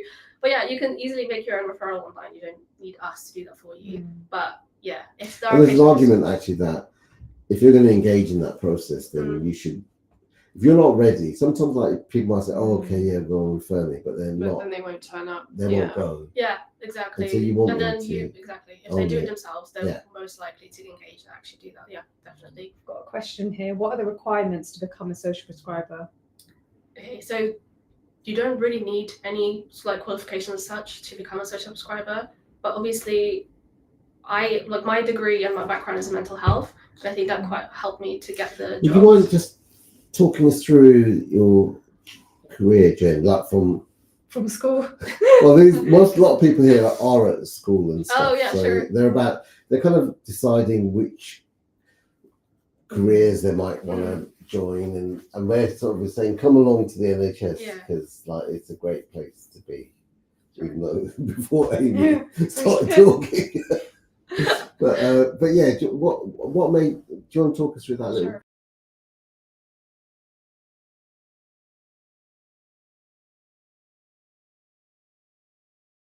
Psychology class, and I thought what to do. So I did biology, psychology, sort of sciencey subjects. So you decided you knew what you liked before you chose your A levels. or did When you? I chose my A-levels, I was a bit confused, I have to admit. I didn't Yeah. know what I wanted to do. Because basically you're choosing A-levels It's at so 16. hard. At a very young Yeah. age. I mean, you're yeah. 15, really. I It's know. it's You don't get a lot of information. You don't get Mm. you get support if you want to, for example, become a doctor, if you want to be like solicitor, like you know what to do. Apart from that, then they're like, okay, well, go Just ahead, choose. do whatever. Yeah. They don't actually give you a lot of support. Well, they didn't when I was in school anyway. I'm not sure what it's like now. So I did biology, psychology, chemistry, and history. 4 A-levels. I dropped one in the second year because So chemistry good was for not for that. me. But but I wasn't like I knew I was interested in like sciencey stuff, Mm. but I wasn't entirely sure what I wanted to do with that. Yeah. And then when I started my psychology class, I thought actually this sounds like something Yeah. I would enjoy doing. So yeah, I decided to apply for psychology for my undergrad. And then when I finished my undergrad, And where did you go? Royal Holloway.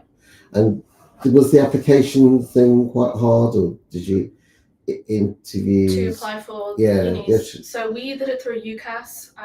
You would have to write personal statements and send it off to university. I don't know if that's still Can the you give case. any top tips on writing a personal statement? Just like It's a 2-3 pain. tips. It's been a while. But I mean, It's been a while. you want to be fake, basically, isn't that's what we said. Mm. Just to have a little story. And, I would and recommend. talk about Yeah. something that's real for you rather than something that you googled. What I did was So I've had personal like problems with mental health in my family. Yeah. So that's something that actually drew me to psychology. So I just wrote from personal experience. I think that's Yeah. a really top tip, guys, for when you're doing stuff. Don't just like say, Make it no. personal. That's why it's called a personal and that's statement. okay. And you can pick out little.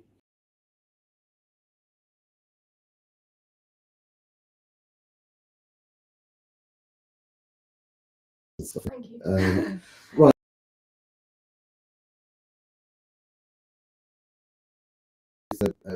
Healthcare and YouTube.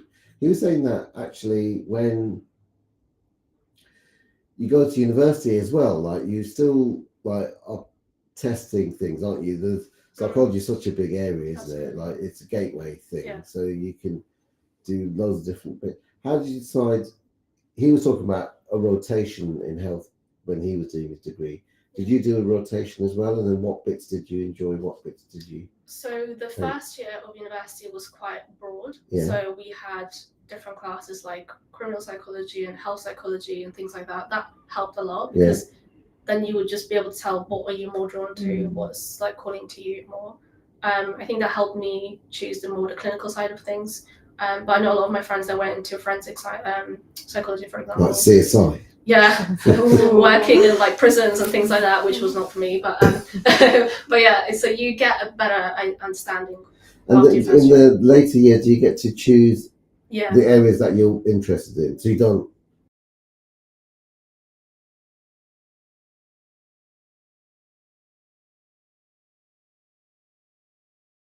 Specifically would go, which so I picked clinical. There was forensic, there was neuroscience. I forget what else there was, but anyways, so I went for the clinical. So that means you would then pick from the list of classes that they had for your specific course that you've chosen, which was great.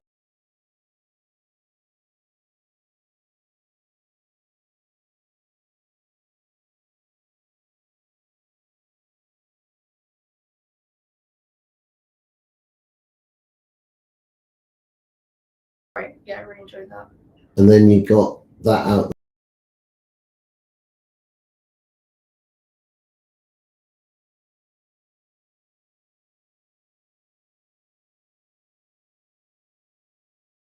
But I was thinking that. So I worked in the pizza delivery and the chip shop. What to do with food? But it's to do. Well, they're the easiest jobs to get, and Just then get free and then you can eat your salary, but I ended up working with smaller organisations rather than the bigger ones because the application forms are long anyway. First of all, and then like references, like who's going to be my referee, and it's hard. So how did you find that transition between? First, look, just to go back. So during my uni years, I would really recommend to do volunteering and things like that. Yeah. Don't Did just you sit do back any and wait. volunteering? I did, yeah. And how did you find it? How did you just ask loads and loads of people? I spoke to my personal tutor Mhm. because I said I'm interested in doing a little bit more outside of university, just because once you start applying for jobs, they really want you to have some sort of experience. Sorry, so is he volunteering at university? So Not no, at school? within I think it was, I forget what year it was, but you had to do some volunteering. But I wanted to just make sure that I have done enough and more if possible. Because during uni, it's not like school where you have to be in there from like 9 to 4. Yeah. You have a little bit more free time. Yeah. You can do that. So I volunteered at this charity organisation that was in Woking, which is pretty far away. Okay. Yeah, and it was for people who have depression and anxiety. So it was like a wellbeing group. And they would just get together like every Friday, just very casual chat basically, and there was a wellbeing practitioner that would be present as well.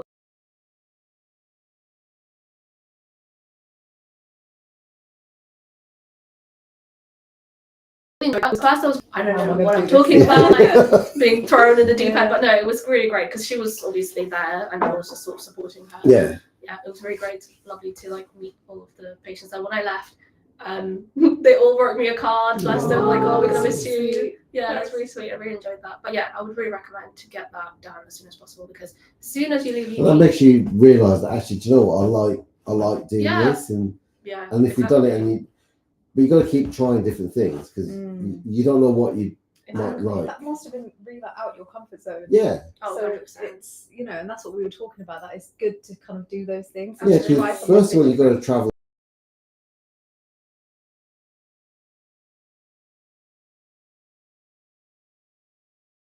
I'm a very shy person. Well, I've gotten better now, but back then I was the worst. So I was like, oh my god, everyone's staring at me. But you don't want to go and see a psychologist or whatever, and then like for them to be chatting about non-stop about themselves. You know what I mean? So being quiet is generally, we just got to not doze off. And I've been told I'm a asleep. good listener, which is good. Yeah. Which is something you should have as a skill. But yeah, I enjoyed that, and it was good, obviously, to put on my CV that I've done something, because everyone, especially in the psychology world, I don't know if anyone's looking into it, is very competitive.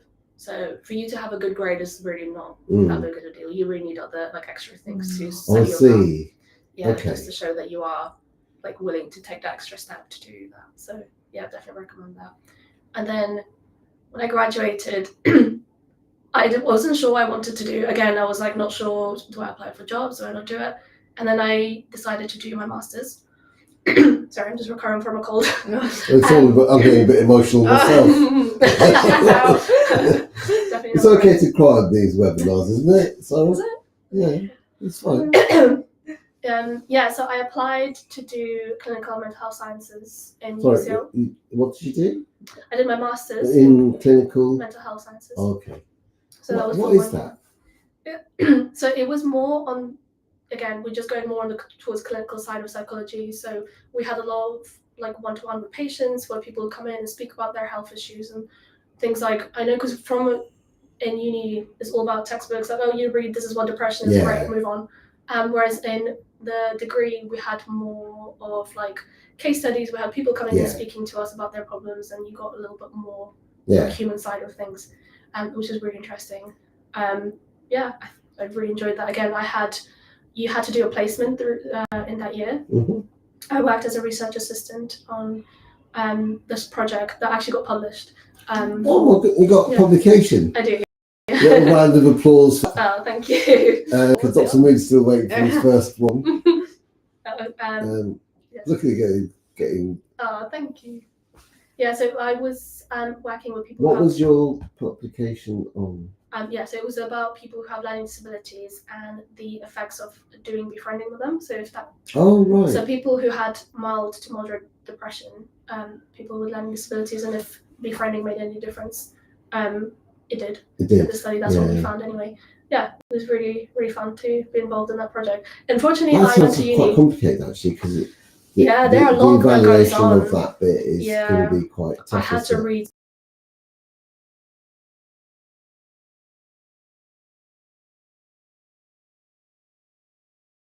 I was involved in the research and everything, so I had to do all of that myself. But it was really interesting. I really enjoyed it. Okay. Yeah. And then, It was in 2020, my third just had, so I had to finish a lot of it from home. oh yeah, when was Yeah. COVID again? Yeah. Oh, Yeah, Yeah, 2020, around that time, yeah. like March, when everything sort of shut down. Mm. so that is interesting. Yeah. That makes you think about life and what's important to you and all that stuff, doesn't it? Absolutely. And then what happened? Then I finished in October. Then because it was And well, that's when COVID was COVID was full up. swing. Absolutely. Oh, So as you yeah. can imagine, finding a job at that point, Yeah. I mean, it's already hard as it is. And then during COVID, it was just, I think I managed to find, so I finished in October, I got my job in April. So that's Yeah. a big gap of just doing nothing, which is really scary because you're just sitting there thinking, done all these degrees and I've like wasted my time. And sometimes like that might put people off, Absolutely. isn't it? They think, well, masters, like, What's the not point? sure. Yeah. Yeah. I really enjoyed it. I didn't ever regret doing a master's. I learned a lot. So I would really recommend if you want to do it, obviously.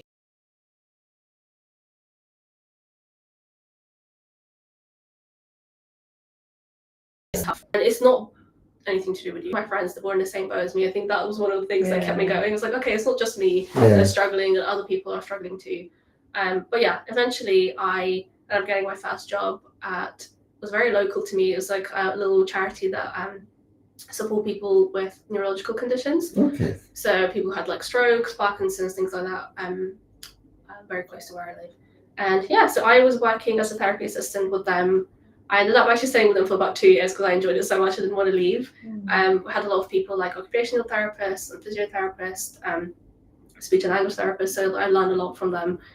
So I would assist them, like I would do the assessments with them, and if there was any sort of short-term one-to-one support they needed, I could help them with that. So yeah, so I did that, and this is officially my second job.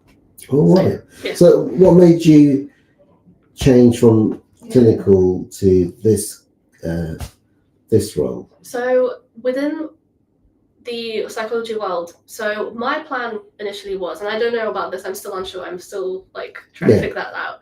I wanted to do my doctorate and to become a clinical psychologist, but in order to do that, That's 3 years, right? 4 years. 4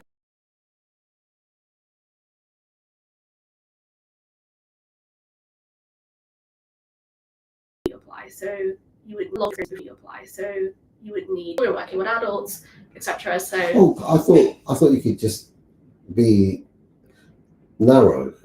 Yeah, you thought you wouldn't need a. You would need a lot of experience to actually get into the doctorate, because so many people apply that you need to set yourself apart. Basically, so like, oh, I have all these experiences, like pick me. Basically, that's actually what you have to do.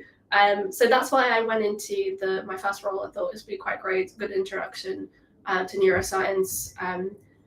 Again, I applied to do like assistant psychologist roles as well. I have to be honest, I got rejected from like majority of them.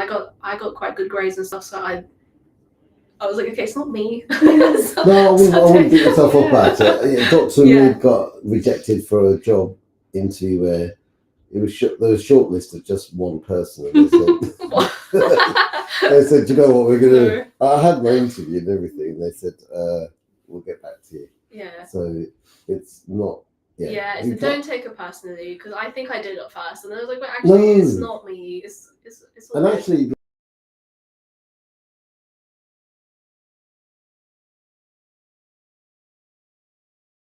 So otherwise you're investing yourself and stuff. So okay. Yeah, and then when I was at my job, I heard about social prescribing. It was the first time I heard, I was like, what is this? First of all, everyone says social prescribing. The word social prescribing is very confusing to people. Yeah. A lot of people think you're a pharmacist because you're like prescribing medication, which is confusing. Do you prescribe medication? Absolutely not. No. Well, it's really interesting actually when you were talking about self-referrals and we were talking about them, all of our ones, even though we were all clinical, physio, and I had to. For you're saying, oh, actually, Citizens Advice Bureau, housing, and actually, that is the whole point, isn't it? Is that you think more widely than. Absolutely. We often, in general practice, we do think about the whole person, but we're kind of sort of go Yeah. kind of quite narrow actually when you think Do you know about what I think it. is hard? When I personally, if I ever go to my GP for a problem, I would never tell them about my social issues I'm having. Yeah, I just, because I'm thinking, what are they going to do about that? Nothing. yeah. So when we speak to patients, when you guys refer them to us, for example,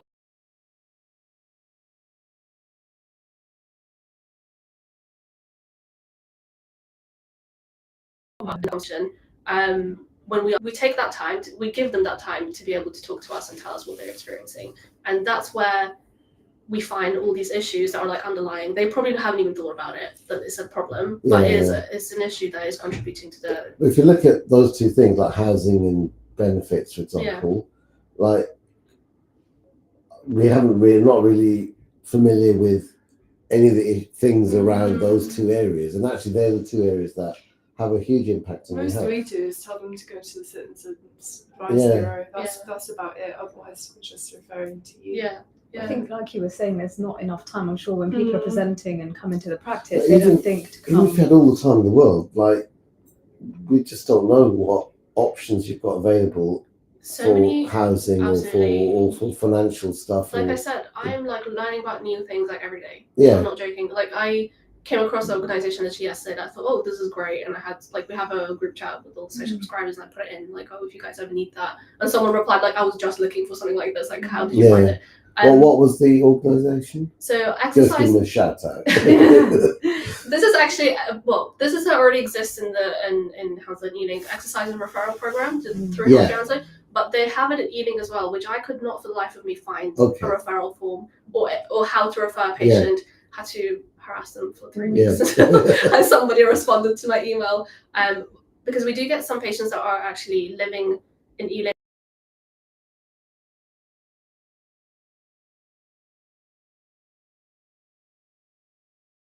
Actually, that is an issue, isn't it?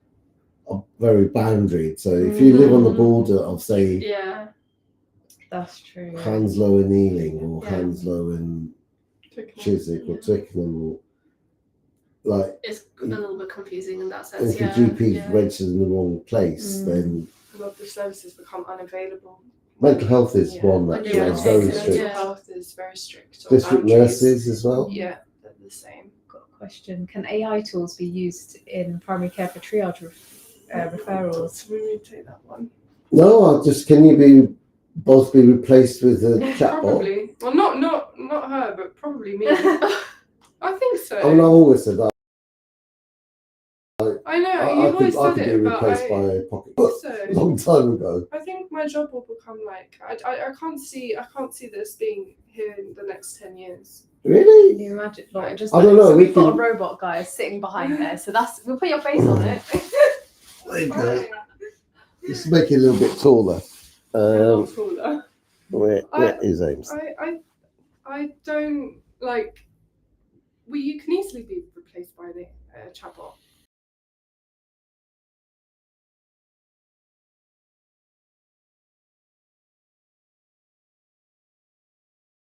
I was saying earlier, like somebody asked there, said, "Oh, what question you ask?" You said, "Oh, I've asked these questions," and we think, well, but then we went on to say, you give the context of, you know, the patient, you've spoken 100 times, you know what their family situation is. That would take an awful lot of effort. And remember the chatbot thing. I think they have a role, but not independent. So the chatbot things might say, oh well, to them, mental health is sadness or happiness is 10010010001. It's a binary code. They don't know. They might say, oh, sadness equals crying, but they don't know what that means. And they'll say, oh, you must be feeling terrible, but like empathy, whatever that is. But then they don't know what that is. So I think maybe they would make things easier then. I'd put that I think so. You can maybe not remove completely, but they can certainly make things easier.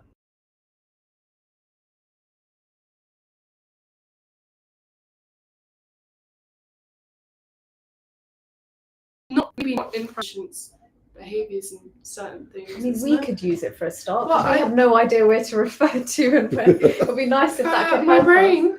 I could. Wait, no one has your brain apart from you, Amy. I could use it to work out how not to have 15 cameras pointing at different people. Yes, that's true. That's true. Right. Any other questions? Oh my goodness, we're running out of time. So, so PhD, how exciting! Yeah. A little round of applause there. If you wanted to do it. Congrats either way. Thanks. Yeah. Thinking down the line, I would want to do that. That'd be so cool, wouldn't it? Absolutely. Yeah. It'll be long. It'll be good. I honestly, I think if you look along at the US and stuff. Oh, do you want to go? So, oh yeah, go on. I'll tell you why Well, I'm bringing Sheeta in a minute. No, if you look at the US, they really do look after their mental health, and I think everyone's got their own psychologist. Sheeta, come sit here. I'm going to explain why I brought you in here. She just literally come in, but there's a reason why. We're going to end with Sheeta in a minute. What? Go on. Are you, I can't go on. finished it? Carry on. Oh, we'll bring you back. We'll bring you back. Go on. Were you just saying something? You said so. Stigma around mental health, in particularly in Asian, Oh yes. South Indian, Pakistan, India, and Bangladesh. Those South. Yeah. Do you think?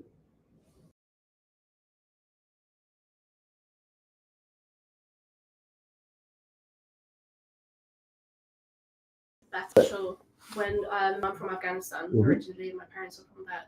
Oh, sorry, I'll include Afghanistan. Yeah, in and that. I have to be honest. When I first went into psychology, apart from my uncle who's really interested in psychology, everybody else was like, "Oh, okay, well, still, but why do you care?" Yeah. Like, there's not it has so many questions.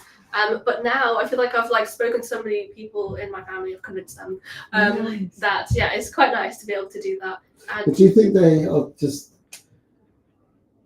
they're talking to you like that because it's you? So the issue is often men, sort of in South Asian culture, we're talking to other men, basically. Women generally have a better.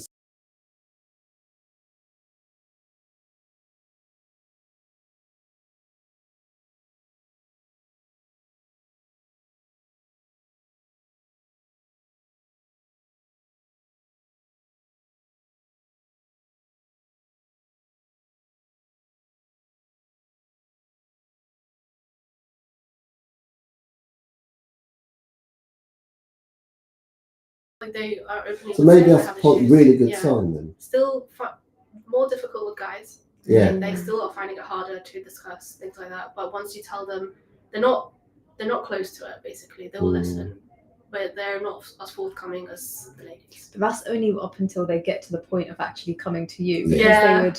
Oh, I don't that's think true. they would open up. And that's the thing. The problem with Absolutely.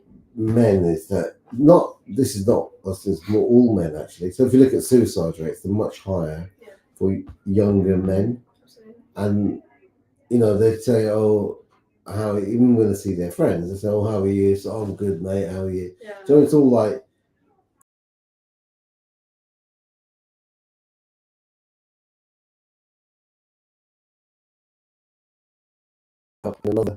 Thank you so much, We've got 3 minutes over. everyone. We've got 3 minutes over, and we're going to say goodbyes in a minute. But Sarah, you So, explain. This is Sheetal, everyone. Hi. And the reason why I brought her on today is because Sheetal joined our work experience program I did in January, yes. in January. Oh my goodness! Yeah, I Okay. did the work experience. So she was sitting there online like you guys Yeah, on a work experience, and now she's working here. And I saw her walking with a bunch of flowers. Were you walking with a bunch of flowers? It's Diwali tomorrow. Oh. I thought they were for us. Joy. So yeah. So basically, come and work with us because Yeah. we need to get rid of Sheeta. Oh, actually, the other way to get a job with us is to have the word towel in your name somewhere. Oh, yeah. Yeah, so yeah. that'd be much appreciated. You could just change your name to Towel.